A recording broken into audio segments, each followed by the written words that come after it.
What miracles have you guys seen in your life? Go. I swear to you, I got off a plane. This happened within the last month, okay? And I walked past a dude. Everyone was getting off, and it was a really old guy. He was 106 if he was two, okay? And he looked dead. I looked in his face. I saw no life, and I got scared. I bumped into the guy ahead of me. Like, I wanted to get out of there. I didn't want to have to deal with it. And someone said hi to him in Spanish, and they brought him back. I think he was literally about to touch the light, and they said something like, papi, blah, blah, blah, blah. And then he was like, shoop, and you saw the life into him. He was gone. And I was like, wow, I guess he wasn't dead, but I think he was. And I think they caught him at just the right moment. Wait, so the miracle was speaking Spanish? No, it's just that whoever talked to him, that encouragement made him think, you know what? It's not my time. I see.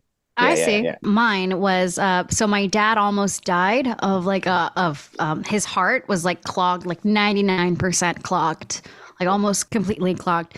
And luckily my mom like rushed him to the hospital in time, and he got care at the time he needed to get care.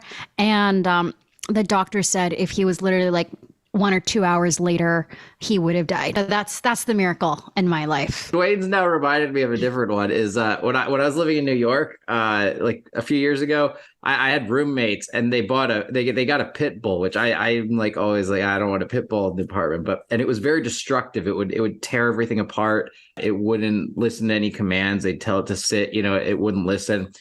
It destroyed couches. It would like bite too hard when it played. It was just a terror of a dog. And they got it from a shelter, and we had no idea what its backstory was.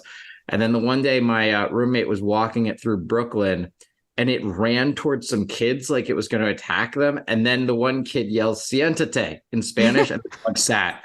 And they're like, "Oh, dog, it's a Spanish dog." It was kind of a miracle where that kid was also saved by Spanish. So That's funny. That's a good one. And then we learned the commands in Spanish, and the dog listened after that. So I like pit bulls, but because I think it's more about the owners. But I'll give you my miracle real quick. It's that it's about my father. He was super sick all my life, and he told my mom that he's going to live as long as until both his sons are graduating college. And so both my brother and I graduated college. And a week after I graduated college, he passed away. Wow. I have one like that. My grandmother, my grandpa, he was like really, really sick. And my grandmother always prayed for him to stay alive because she didn't want to let him go. But he was in a lot of pain. So one day he's like, please stop praying for me at church. Like, you need to stop. I need to go. I don't want to be alive anymore. And she stopped. She literally took his name out of the little container for prayers, and he died a week later. Wow. Welcome, everyone. This is season 3, episode 9 of the Unofficial Official Story. I'm Kat, and I'm feeling awkward because I just shared a really sad miracle, and then y'all were just funny as fuck. And I'm like, wow, okay, I'm lame. So that's me. How are you guys? a lot of our miracles ended with people dying. Right. Hi, I'm Dwayne. I'm a little, I guess, knackered, if that means tired. Came down with a bit of sickness from the year 2019, COVID-19. Well, I don't know if they still call it that, but it's good to be here. I'm glad we could do this remotely. And yeah, I don't think your miracle was sad at all. All miracles are welcome. Okay, cool. And I'm Koji, and I am thinking a lot about my dad and how his whole life was actually a miracle. And this is where we tell you the official story. We take a look at the paranormal, conspiracies, unexplained phenomena, cryptids, true crime, and everything in between. And by the end, we'll tell you what really maybe happened. In this episode, we're asking the question, did Jesus go to Japan? But first, let's introduce our guest, comedian Adam Yencer. Adam Yencer is a comedian and Emmy award-winning writer. For 10 years, he wrote for the Ellen DeGeneres Show, where he starred in the segments Kevin the Cashier, played by Adam, and Adam Investigates. Also, I think this is me ad-libbing, one where you're a Christmas elf, and those are my favorite. Adam has appeared on Conan, Fox Laughs, and Gutfeld. He's also a freelance contributor to SNL's Weekend Update. He's written for the Oscars, co-produced the web series Laugh Lessons with Kevin Nealon, and much more. He's headlined comedy clubs and festivals, mixing sharp observational humor with a uniquely conservative political perspective. He's had sketches featured by the Babylon Bee and hosts his own satirical YouTube show, The Cancelled News. His stand-up special, Adam Yencer, Not Big Enough to Cancel, is available on Dry Bar Comedy. Hello, Adam. That was my whole life there, I think. Where are you from originally, Adam? Pennsylvania. I grew up in the Allentown area. Oh, nice, Okay. nice. So are you a Steelers Pirates fan? My family's more Eagles fans, but I'm college football. I follow Penn State. And how did you get into comedy? It's something I had always wanted to try, probably from the time I was in high school. And I got I wanted to get into comedy writing first. I got an internship at Late Night with Conan O'Brien when he was in New York years ago in 2005. And then I wound up getting hired as like the receptionist and intern coordinator there. And while I was living in New York City, I just eventually went out to an open mic and tried it. And it was one of those things I thought about doing for a while. And then when I got on stage and tried it for the first time, it was just like, oh, this is fun. This is what I want to be doing. It was actually the open mic I did. It was at the UCB Theater at midnight on a Saturday. And Pete Holmes was the open mic host back then. So, wow. That's really cool. Actually, that seems like a perfect place to do an open mic, given where you were working. Yeah, I was just wondering, like, how was it being submersed in that comedy at NBC, and it's great comedy, and then going to do an open mic? It can be vastly different. I mean, working for Conan in any capacity, it's like going to like comedy college. It's like everyone who went through there, whether they were like interns or production assistants or writers, it's like that. And especially that period of Conan. I mean, he was always funny, but that late night show, there's like so many people that I like interned with or worked with that went on to do other things or create other things. So you kind of get this like just education in all aspects of comedy there. And then, when you go to the UCB, it's open micers. So it's, some of them are good, some of them are not so good. I always gravitated towards doing clean comedy myself. I don't, never wade into dirty stuff, and there's dirty comics I like. But at that time, I was trying to work clean to get started. And it was a blast. I remember like the feeling of getting off stage there, but it's like that first time, it's all like a blur kind of being on stage there at the theater. Right. And why did you decide to work clean? Because I work fairly clean. I've seen your stuff. I like your stuff a lot. Yeah. Oh, thank you. I always thought working clean, I think it opens up more opportunities for TV gigs. There's more venues that'll take you. And I think even if you want to work dirty eventually, like there's dirty comics that I love, and there's even bits I have that wade a little bit into the dirty area. But I feel like when you start out working clean, it makes you a stronger joke writer. So then when you do write dirty stuff, it's a funny joke that's dirty. It's not a shock value joke that's just getting a laugh because it's using dirty as a crutch. Yeah.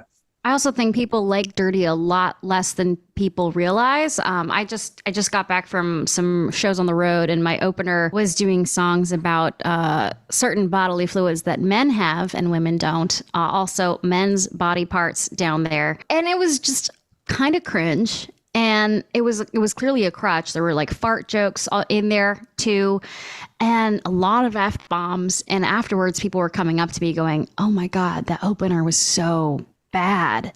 But he had no idea. He's kind of like, wow, you guys are really not that responsive. But he wasn't aware that he was bombing. And I think that's the case with a lot of dirty comics, is like they just, when they get in front of a real audience and not an open mic, it's right. I was gonna say I think that's true of a lot of us. I've dealt with the opposite of the two. There are some crowds that just want dirty material, and that's what they eat up, and then if you go up there and do clean jokes or smart jokes, they just stare at you dumbfounded until someone makes a sex joke, and then they bust out laughing. Adam, have you found that different parts of the country want different kinds of comedy? Like the coastal comedians, New York, LA, a lot of those crowds want smart comedy. Now, it's not all of them. You can still hit, other crowds.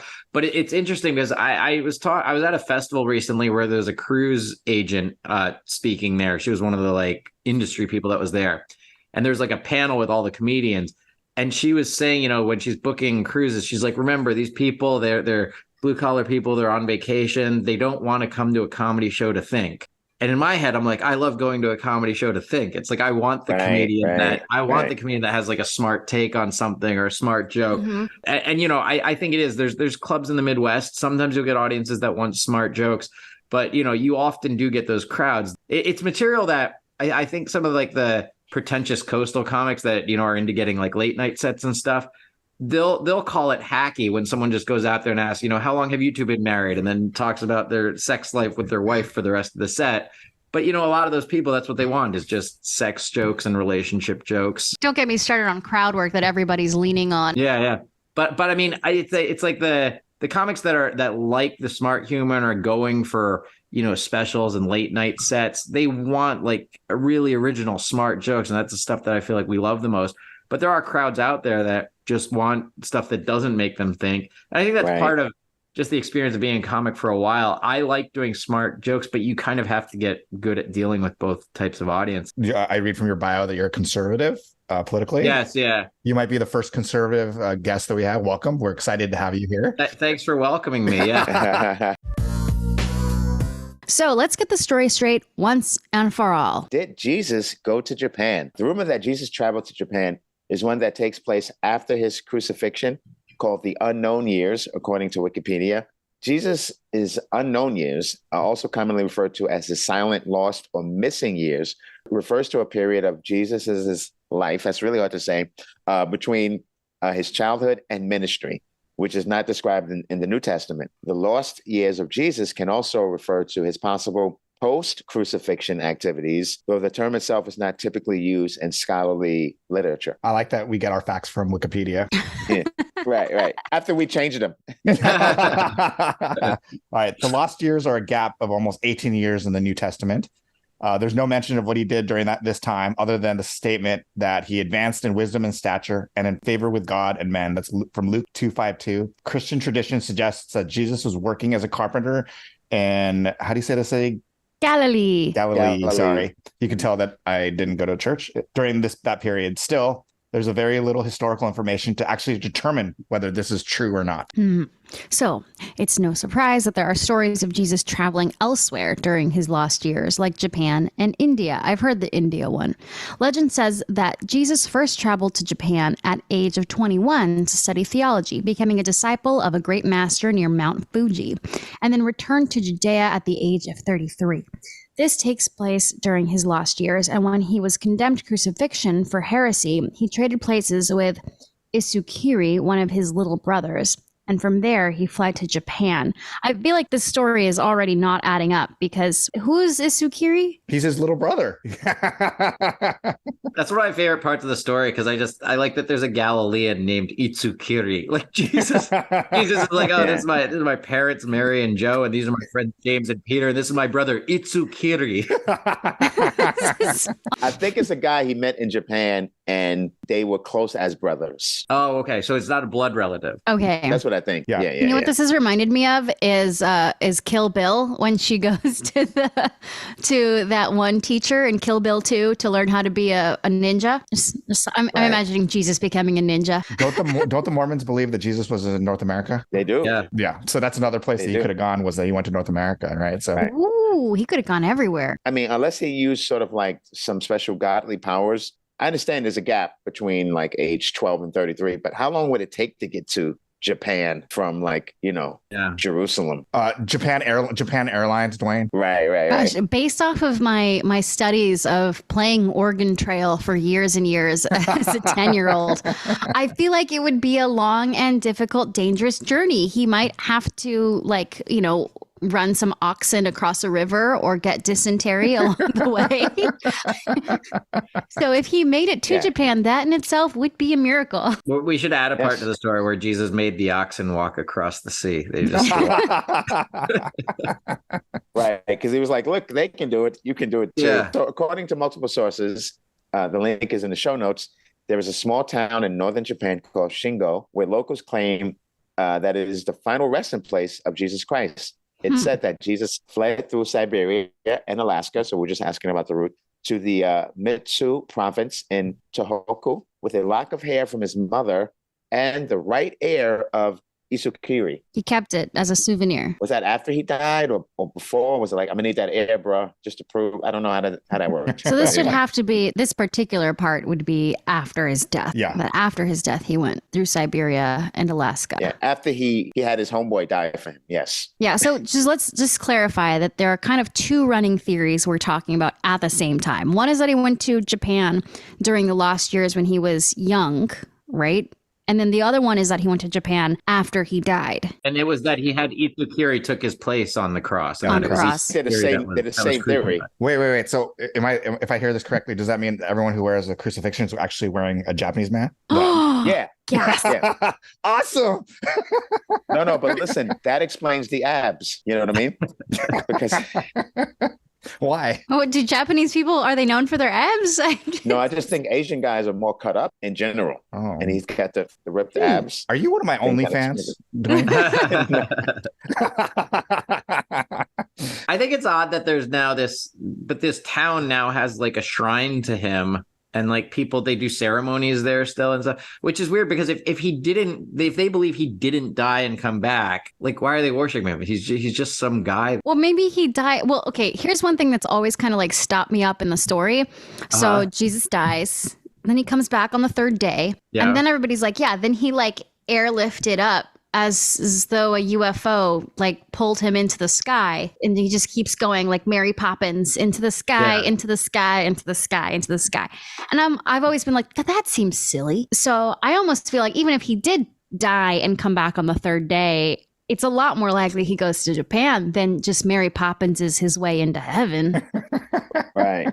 But here's the thing, even if he didn't die and come back, which I think, like you said, Adam, the Japanese theory is like, oh, another guy died. And, but I think he still said some nice things. So they're like, well, he still was like, love your neighbor and be cool. And maybe that was still kind of not the norm. And even that was so revolutionary that people still were like, this guy, he may not have died and come back, but he's still saying some pretty sweet stuff. Maybe the Japanese guy came back after 3 days. He used that Kill Bill punch to punch his way out of the. That's how he got out of the cave. Exactly. Spoiler alert. So upon reaching the village, Jesus adopted a new identity and started a family after falling in love with a woman named Miyuko. He is said to have lived out his natural life ministering to those in need. When he died, his body was left exposed on a hilltop for 4 years. After which he became the Buddha. Wait. Yeah, no? As fitting with the customs of the time, his bones were then bundled and buried in a grave that can still be visited today. He lived as a rice farmer until his death at the age of 106. Huh. That's a lot. Oof. That's a lot there. That's a lot. Yeah. Interesting. I don't think he rice farmed all the way up to 106, Like at some point he got tired. I'm hoping he stopped rice farming at least around 92, but who knows? Wait, was Jesus the first Asia-phile? That he wanted a Japanese woman and Asian woman because he thought that they were exotic? Is that why Jewish guys love Asians? That's a good call. Jesus was the first. Jesus was the first. He was Jewish. Yeah. That all lines up. That all lines up. All right, we're done then. We don't have to do it anymore. We're done. It's true. The whole thing is true. Okay. According to Smithsonian Magazine, that was a real source. Smithsonian Magazine. That's amazing. Oh wow! Give your intern a pat on the back. Good job, Eileen. The key to Shingo's Christ cult lies in a scroll purported to be Jesus's last will and testament, dictated as he was dying in the village. A team discovered the scripture in 1936, which is a long time later. The manuscript, along with others allegedly unearthed by a Shinto priest around the same time, fleshed out Christ's further adventures between Judea and Japan and pinpoint Shingo as his final resting place. Curiously, these documents were destroyed during World War II. What a coincidence. Allowing it to house only modern transcriptions signed Jesus Christ, Father of Christmas. Inside a glass case. Even more curiously, Jesus lived during Japan's Yayoi period, a time of rudimentary civilization with no written language. Okay, here's my theory. Can I tell you my theory already? No, we're going to do a theory. Yes, okay, I'll save it. Theory. I have my theory. But there has also been speculation about Jesus traveling to places other than Japan. There are legends that a young Jesus traveled to Britain as a boy and lived in Somerset, England. Okay. Some versions write Joseph as a tent merchant who took Jesus under his care when his mother, Mary, was widowed. Others believe that Jesus traveled to Britain to study with the Druids, who were members of the high-ranking priestly class that served as religious leaders. Just one thing, if Mary was widowed, did that mean God died? Well, no, she was married to Joseph. No, but they say Joseph stepped in and was like his step-pops. That's what it says, right? Yeah. Okay. You're not my dad, Joe. Our more recent theories emerged that claim between the ages of 12 and 29, Jesus once visited India or studied with the Essenes in the Judean desert. According to the scrolls, Jesus abandoned Jerusalem at the age of 13 and spent 6 years near Nalanda, the ancient seat of Hindu learning. Then he went to the Himalayas and spent time in Tibetan monasteries studying Buddhism, finally returning to Jerusalem at the age of 29.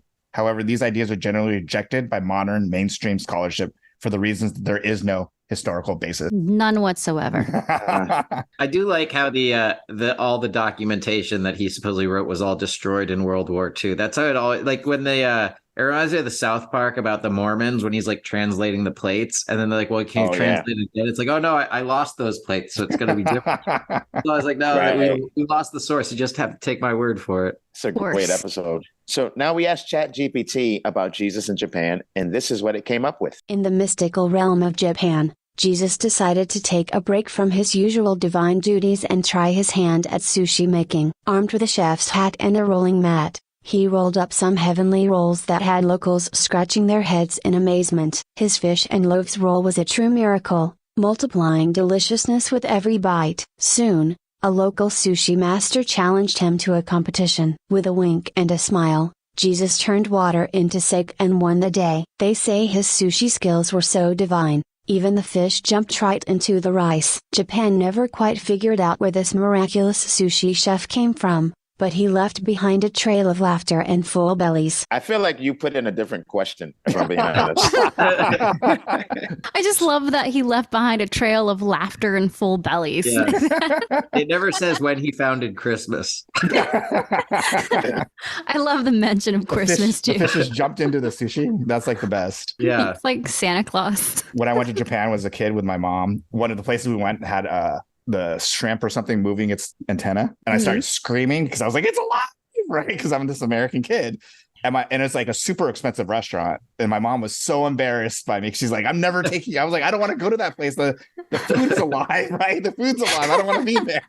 Okay, so what do you guys think? Did Jesus really visit Japan at some point in his life? When we return, we'll put our heads together and figure out what really maybe happened. Okay, now that we've discussed the data, let's give our theories. Jesus, first of all, he was in Japan because ready? Hold on. He was Japanese the whole time. What? So he was wearing whiteface when he was, or Middle Eastern face, I guess, when he was in the Middle East. And so a lot of people think this is crazy, but I'm going to go through a list of people that are also Asian or Japanese. So, okay, first, Santa from Turkey, right? He's Asian. Okay. Jesus, right? Obviously. Kobe Bryant, Kobe Beef is Japanese as far as I know. So he's Japanese as well. Isn't Turkey in the EU? No, I'm sorry, but go ahead. It's technically part of Asia, the continent of Asia, right? Right. Tooth Fairy, we all know that Tooth Fairy is Japanese. Tupac, we established in an earlier episode that Tupac was Japanese, right? Barack Obama, they say he's the first Asian president because he grew up in Hawaii, grew up in Indonesia. He's basically Asian. And of course, the Easter Bunny. So, with all that saying, that it's just basically, it's a big giant conspiracy that they've hidden his true race and he's Japanese. Pretty simple. We don't have to hear your theories anymore. We already have that. Right. We have the answer. We have the answer. All right, so here's my theory. My theory is that there was a village during World War II, and they were very, very scared and thought that the Japanese were going to lose. And they're like, okay, how do we make sure that the Americans will be nice to us? And they're like, okay, Americans love two things, Jesus and Santa Claus. How do we combine them? And so they made this whole story up, and they're like, he invented Christmas. You can't possibly destroy this village. It is a historical monument to your religion. That would be sacrilege. I think it was a great attempt, and I got to respect it. And that is my theory. I'm not mad at that. That's a little bit like a Moses kind of story, right? Like Moses' mom giving him to the Pharaoh. You know what I mean? It has that kind of vibe. Sure. I'm stuck on two, and I'm trying to pick. I'll just say this. Jesus did spend a lot of time in Japan. He was originally from Jerusalem, and let's say he was the son of God. And I'm not saying any one religion is better than the other, but the whole like monotheism, I don't know how to say that, but the whole one God thing, I think that was like, let's see if we can sort of like make them visualize God as one person, and maybe they'll treat each other better. And then it didn't work. So he spent his time in Japan. And then God was like, hey, man, you got to go back. And then he came back again as Muhammad. And then it's like, you got to go back. And he came back again as Buddha. And then they're like, okay, last ditch effort. Leave these plates upstate New York and maybe they'll find them. And so it's basically, he did all those things just to get us to sort of play nice together. Like he thought his job was done. And God was like, well, you can come to heaven or you can kick it in Japan. He was like, oh, Mount Fuji is great. He did spend that first life near Mount Fuji, but he came back a few other times. And basically, he's the start of all the major religions, even Buddhism, which doesn't really like flow up to like the same God, but definitely Christianity, Islam, Judaism. I mean, he could have just come back over and over and over and over again, like ad infinitum, because like Hinduism has like 400 or more gods, if I'm not mistaken. So that could have just, all of them were Jesus, just over. Right. And he's like, this time I'm a woman with 8 arms. What's up?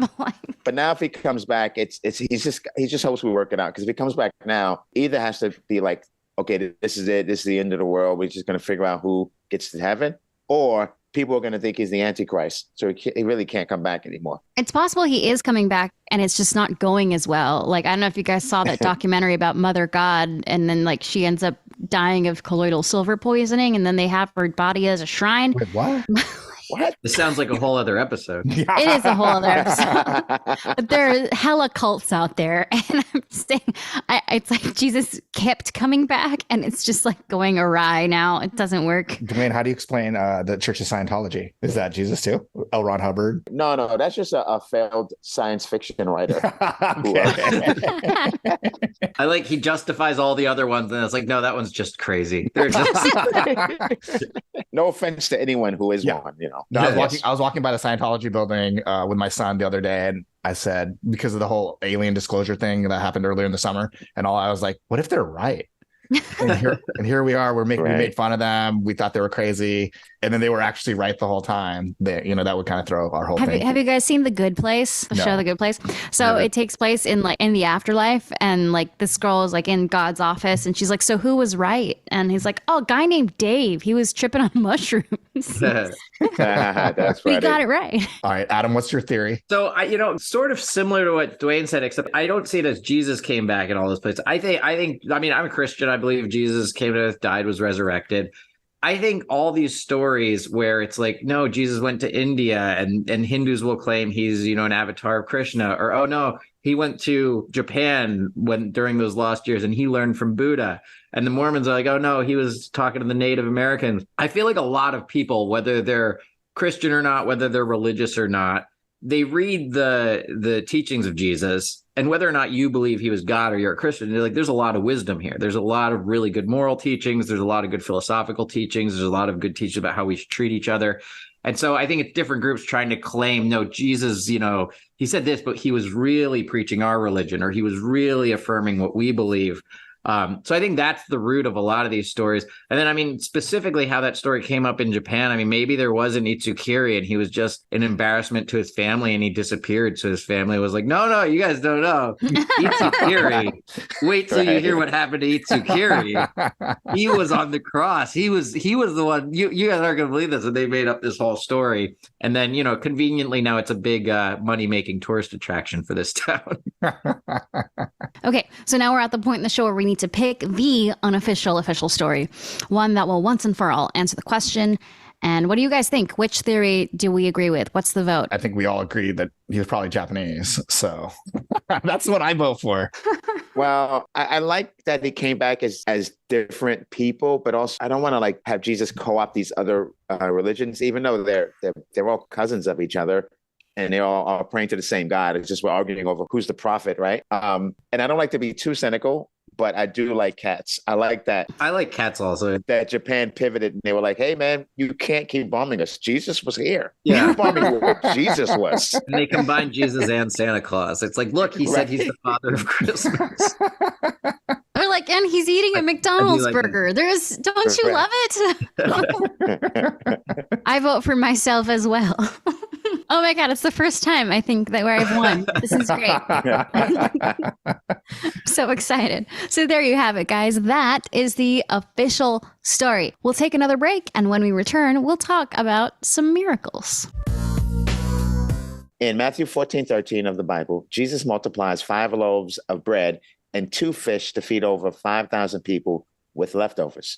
If you could ask Jesus for one miracle, what would it be? I would love that he could bring our country together again. I just feel like I know it's kind of sentimental, but I do feel like we're really, really separated. I remember during 9/11, when 9/11 happened, the whole country was like, we're part of New York, right? You could be in Oklahoma or California or anywhere, and everyone was a New Yorker.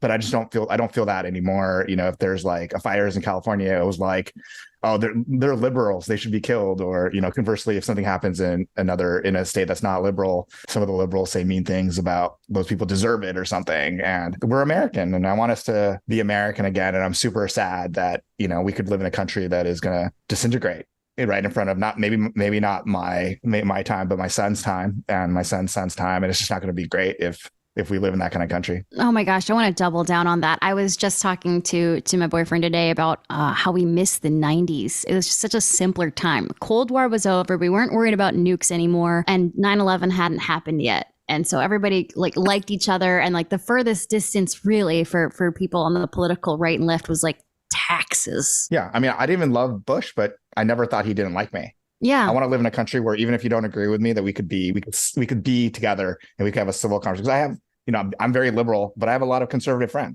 and that's okay. And it's just that, I don't hate them because they're conservative. They shouldn't hate me just because I'm liberal. I agree with that. Agree on certain things, I think. I heard there was a documentary about the COVID response, and it said something like that they slowed down the response to California and New York because they were liberal states, and they were kind of like, well, screw them.